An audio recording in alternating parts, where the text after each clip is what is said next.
Hello, everyone, and welcome to the next episode in our series on the Minecraft Walt Disney World server, also known as mcmagic.us.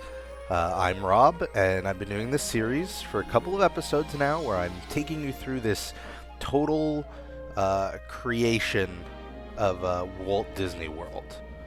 And in previous episodes, we've covered Epcot Center and we've covered Disney's Hollywood Studios. Haven't done the Animal Kingdom yet because it doesn't exist. They haven't built it yet. And I briefly skimmed the Magic Kingdom, but I figured the Magic Kingdom being almost the heart of not only Disney World, but just Disney, Disneyland and such a core element of Disney in general, it was worth doing a proper video on it. So this might actually end up being more than one video, just because I want to give everything its time. So some of this might sound a little familiar, something I might have mentioned in one of the previous videos, but I want to really cover a lot here. So this is the Magic Kingdom in Walt Disney World. It was the first theme park to be opened in Walt Disney World, and it is very much an improved upon version of Disneyland out in California. It was made after Walt's death, and it was meant to be essentially both the source of tourism and, on top of that, a source of income for Disney while they were working on the Epcot project, which at the time, and you could look into this further, was supposed to be a futuristic city. So this was going to be where, people would visit. So where I am right now is Main Street, USA.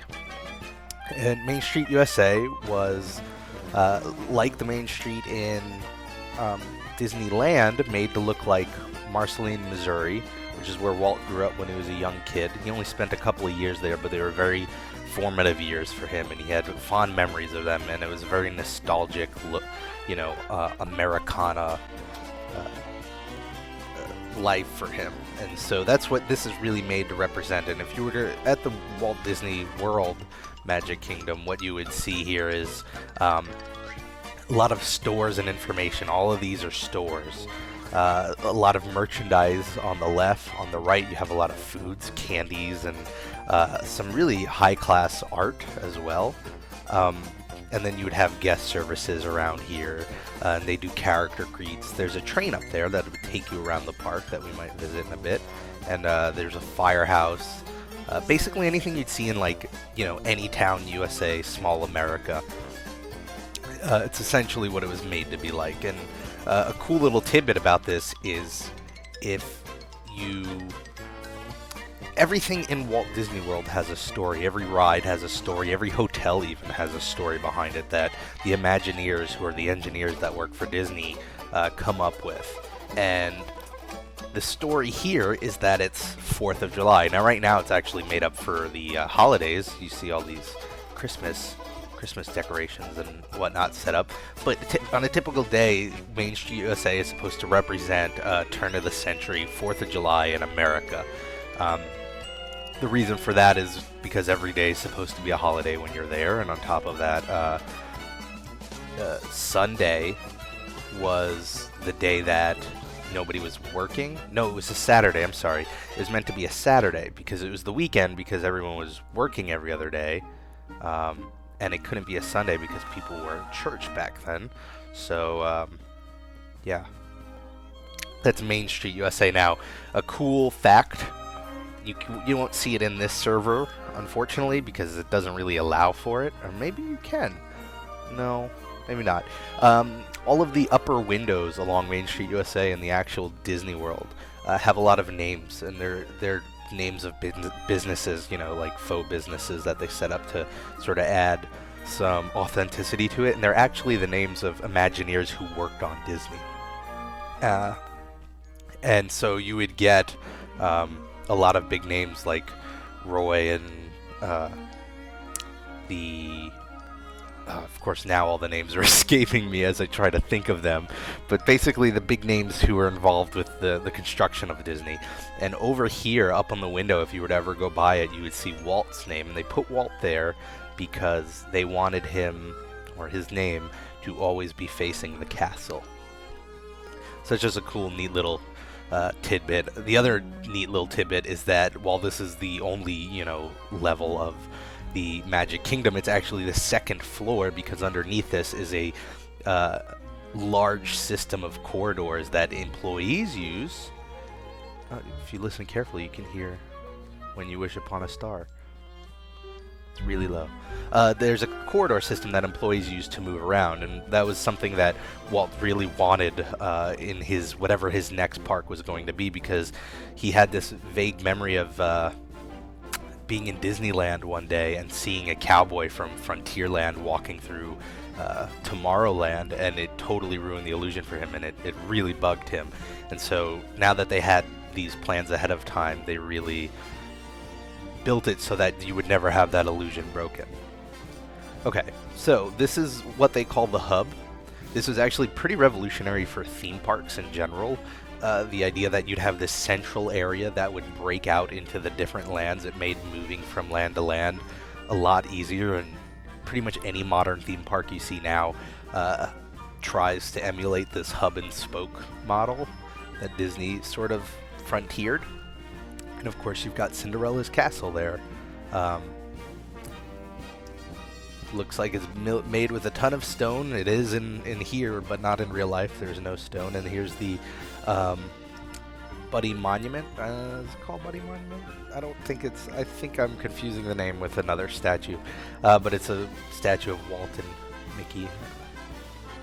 And a lot of parades would go through here. This would be the great spot to watch the fireworks. The fireworks always go off behind the castle. And they've just recently been doing shows where they actually project onto the castle. You might have seen things similar online where they project digital recreations of the building onto the building, so it looks like it's, collapsing or crazy things are happening, and they do that here now. We're going to go first into my favorite land.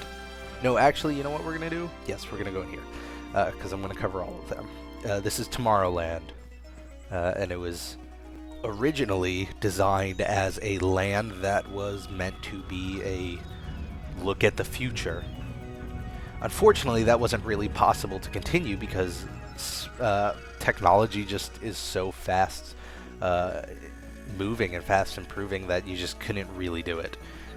They had a ride, for instance, that was based around the idea of sending man to the moon, and it was this really alluring idea, but years later they had actually sent man to the moon, and it wasn't so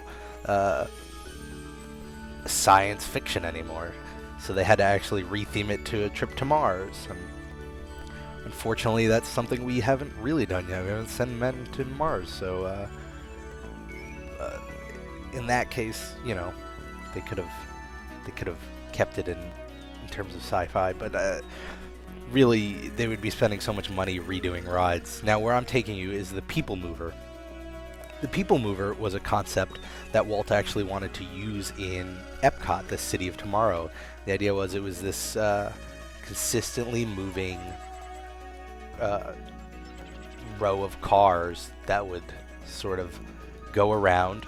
You would get off while it was moving and get on while it was moving, and it would speed up and slow down. And it was supposed to be for short bouts of travel. So say you wanted to go to the grocery store 10 blocks away, you would get on the People Mover, and that was a sort of future he envisioned. And so they put it in here, and it basically goes all around Tomorrowland and gives you a tour of all of the attractions in Tomorrowland, and you usually see this second layer view of everything. Some of the attractions in Tomorrowland, the famous being Space Mountain. So this is actually Progress City. That was a scale model you can actually see in Disney World of Progress City, or what was going to be, Epcot, the future city of tomorrow. It was an extremely detailed model. So now we're going into Space Mountain, the indoor roller coaster. It's not as cool when chunks don't load. And so you would actually ride around the outside of Space Mountain while people on the roller coaster were riding, and you would hear the screams, and they would project asteroids and stars into the ceiling. It's a really great ride. They've actually just upgraded it by adding video games on the queue, so when you're waiting in line, you're actually playing these games as you move along the line.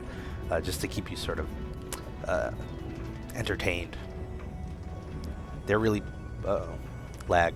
They're really pushing forward this idea of, you know, a queue-less ride, in both the sense that, you know, you have Fast Pass, which allow you to grab a ticket and then come back later, and also just providing enough entertainment that it doesn't feel like you're waiting in line. Other things are the Laugh Factory, Monsters Inc. Laugh Factory. It's basically a comedy show starring Mike Wazowski and a bunch of other monsters, and it's similar to Turtle Talk with Crush in that they're these 3D characters who you actually talk to, and they talk back. We've got people behind the scenes with microphones. There's Buzz Lightyear's Space Ranger Spin, which I believe is something we can ride here. Let's find it. Okay, we're at the entrance, so actually it's over here.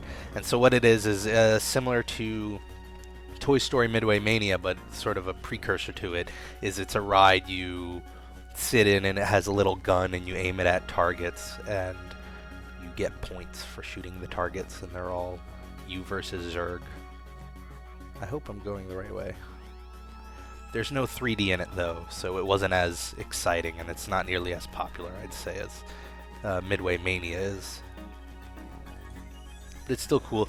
It reminds me a lot of... I'm a child of the 90s, so I remember these, you know, laser tag places with a lot of bright neon colors and black lights and stuff like that, and that's exactly what this is, bright neon colors everywhere. Now, it's interesting, this used to be... Now, today people complain so much about product placement and corporate sponsorship. The parks tried to have every ride sponsored by a corporation back when it opened to sort of offset the payment, because it was a really expensive, you know, endeavor to build a theme park.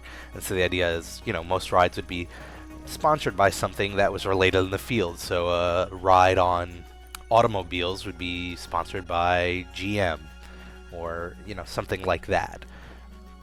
And it was always very on the surface. They would put GM products in the ride, stuff like that.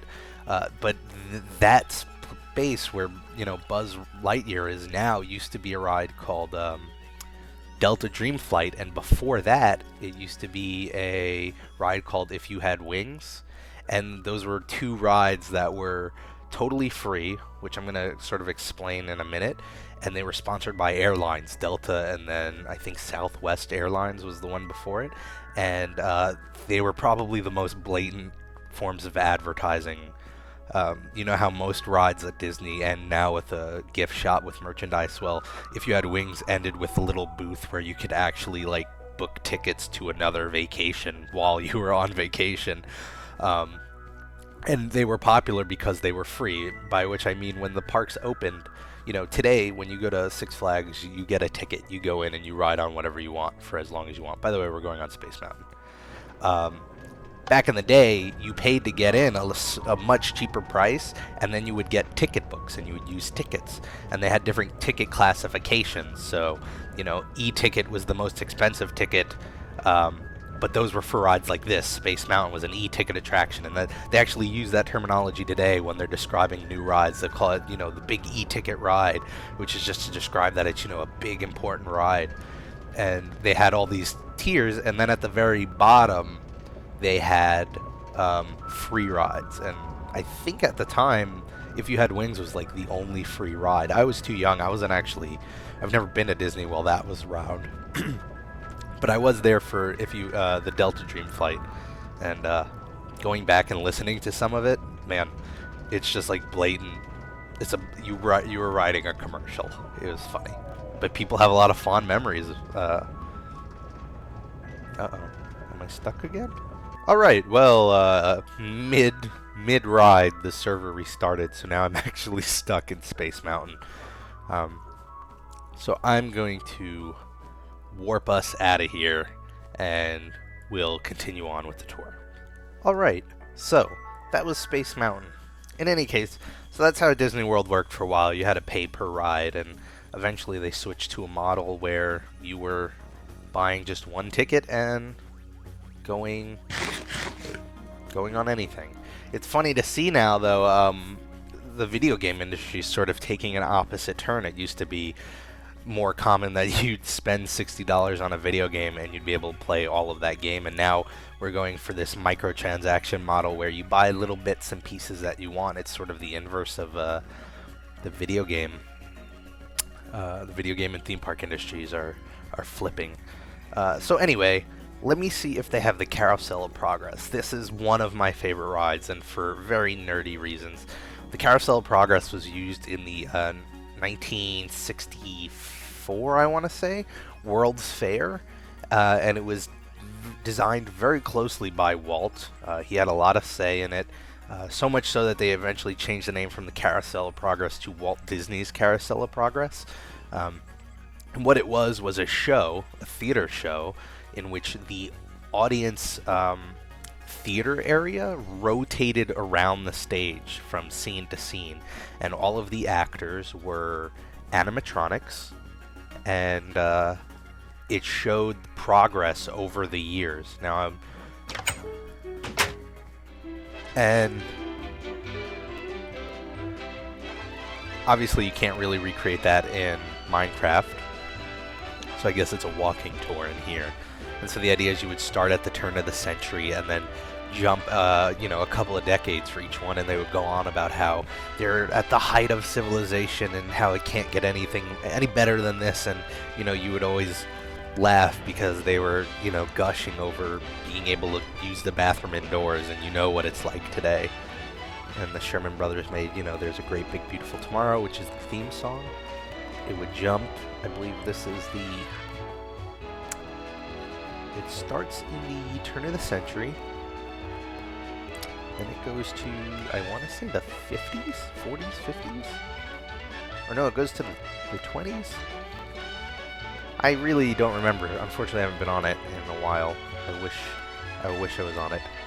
This was one where, as an example, it was sponsored by a company like GE, and so in every one there were actual GE products that GE had made during the era, and put them in there. And that was just like its sample of very subtle product placement. So it's a very weird recreation of it, because normally you're sitting in a theater and it would literally just turn and you would bring you from scene to scene. It's actually really cool. There was some worry a while back that it might get shut down because the attendance dropped on it, but honestly I think it's a part of history as far as Disney World is concerned, because Walt had such a close tie to it. Over here you have the, I believe it's called the Speedway, the Tomorrowland Speedway now.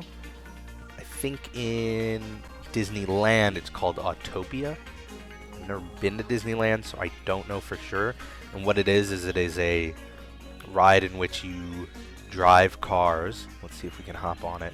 You get in a little, almost like a go-kart. Oh, here we go. And you drive cars, and it's on a track. So if you drive in real life, it is really not that exciting. This ride was super exciting when I was a little kid because I got to pretend. Ride start is at the end of the path. I got to pretend that I was driving, but I knew I really wasn't. And once you actually drive a real car, there's no reason. So where's the ride start? Over here? No, that's the exit. I'm gonna hop on. Oh no! Oh no! Oh my goodness. There we go. I'm going in the wrong direction. This is not the direction you go on there. It seems it's a weird ride. It's apparently also really short. Just because it's a part of Tomorrowland and it's not very future themed. It's just cars on a raceway. Personally, wouldn't be upset if it stopped running. Let me clean up my mess here and then we'll move on to another ride. What else does Space Mountain have to offer? Oh, it has Astro Orbiter. Now, Astro Orbiter is essentially like Dumbo, and if you know Dumbo the ride, it is essentially you go into this Dumbo caricature, and it goes up and down and spins around. Very classic ride setting, but it's on the second floor of this building over here, where we got on the the Tomorrowland Transit Authority. So you get a nice view of the Magic Kingdom, and if you're really lucky, you can get on it during fireworks or during parade and get a really nice view. This is Cosmic Rays Starlight Cafe. It's a place where you eat. It's fast counter. It is a quick service, counter service. Basically, you walk up, similar to like Burger King. You walk up and order and you sit down. They have an animatronic robot named Ray, who does like sort of like a lounge set piece. It's really, really cheesy, but I'm really fond of it because as a futurist, I just love anything regarding the future, and so I love Tomorrowland, so we would eat here a lot, and it's a really cool place. Really cheesy jokes. That's mostly Tomorrowland. They have some other eateries and stores, nothing worth really mentioning by name. Now we're going to go to Fantasyland. Now here is a part of the park that I'm not 100% qualified to talk about. And the only reason I say that is because they've just expanded it, and the expansion actually opens soon, like within a month or so. The new Fantasyland expansion practically doubles the size of Fantasyland. Fantasyland, in a nutshell, are all the rides and attractions regarding Disney films. So there's the Peter Pan ride. Snow White ride was here until it was shut down.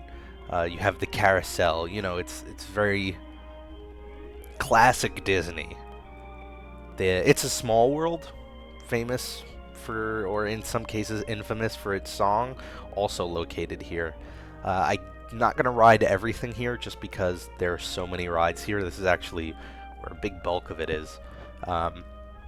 What can I say about Fantasyland? It's sort of the iconic part of Disney World. When you think Disneyland or Disney World, you probably are going to imagine, Fantasyland. And if you're a fan of these movies, you're going to like these rides the best, probably. You go to the other parts of the park, and there are some great rides that are now classics, but they are more or less based on original things. Pirates of the Caribbean wasn't based on anything when it was made. Space Mountain wasn't based on anything when it was made, but a lot of rides here are based on different things. And this is a boat ride. Hopefully I have a boat. I do. I also seem to have a lot of steak. I don't know why it keeps appearing in my inventory. I'm not doing anything to... That's not how we get a boat in the water. Oh, there we go. And so It's a Small World would play, and it's a very infectious song, and it's all these little dolls. This was another one of the rides that Walt Disney developed for the World's Fair, and what he did was he went to all these companies that were going to be at the World's Fair in Queens, New York, and he offered to develop rides for them. They would, of course, pay for it because they were the sponsors, and so for him, what it was a way to do research and development on another company's dime, which is a really smart business decision. And then, okay, we're gonna swim through this because the boat's not working.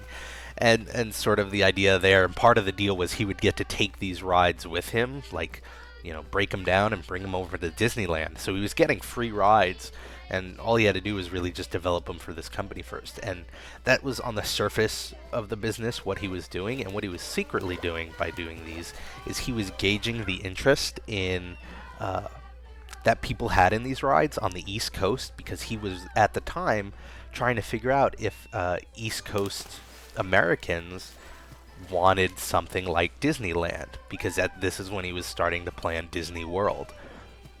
And it's silly to think now like that, anybody would, that culture would just reject it, but at the time, Disneyland was very much a West Coast thing. It was a California thing, so there was some question as to whether, us Northeasterners were too fancy for Disney and his attractions. But all those rides were the the most popular rides at the World's Fair, and it was proof enough that he should build the Disney over here, and that's what he did. And so it would go through all the different countries of the world, this ride. And it was it preached unity. It's a nice message. But it's one of those songs that some people love it and some people just loathe it. I'm middle of the road. I only go on the ride maybe every other trip that I've gone, so I don't hear it enough that it drives me crazy. They have so all the rides are almost similar versions. These are closest to what you'd see in another theme park, which is it's a dark ride inside. You sit in a car, and you go through scenes of the movie. Peter Pan was cool because the premise was you were flying. And so rather than everything being to your left and right, it was below you and to your left and right. Let's go through it real quick. And so it opens with you like in the bedroom, and then before you know it, you're flying through London.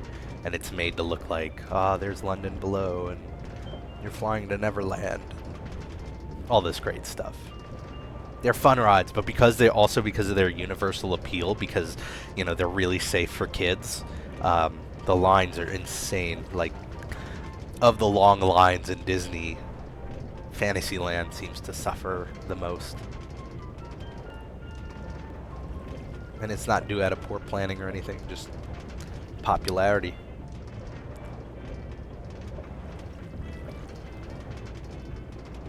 So with the new Fantasyland expansion, let's talk about that a little bit. I don't know a whole bunch. They're adding a bunch of rides over time. The most notable and the e-ticket ride that they're adding is a roller coaster. It's sort of a tame roller coaster, safer for kids, but not a kiddie roller coaster, based on Snow White and the Seven Dwarfs. I believe it's it's almost like a minecart roller coaster. And a big chunk of the area is dedicated to Beauty and the Beast. So you have Belle's Castle and Gaston's Tavern, which actually was controversial for a little bit in the Disney circle, because they are going to be not Gaston's Tavern, I'm sorry, that's there, but they're going to have a restaurant there based on the big banquet hall of Beauty and the Beast, Be Our Guest.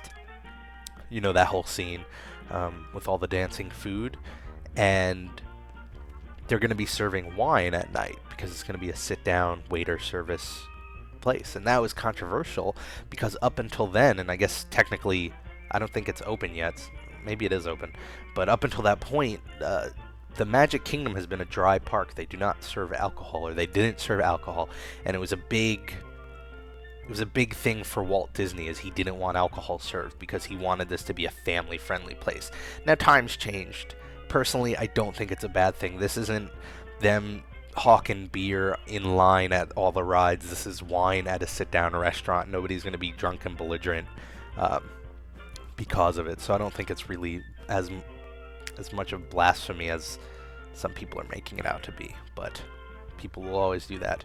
In any case, this episode has blown by. We've done a bit of Fantasyland, and we've done all of Tomorrowland, actually.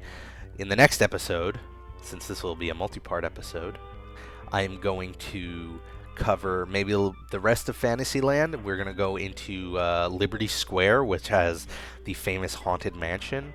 We'll do Frontierland, and we'll wrap up the Magic Kingdom.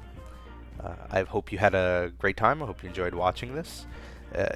If you check back on my channel, I have episodes on Epcot. I have episodes on Hollywood Studios, and I plan to have episodes on the hotels that they're building in here, and hopefully we could cover it even more, because of all the topics I enjoy, video games and Disney are two at the top of the list. In any case, have a great week, and I'll see you all next time. Bye, guys.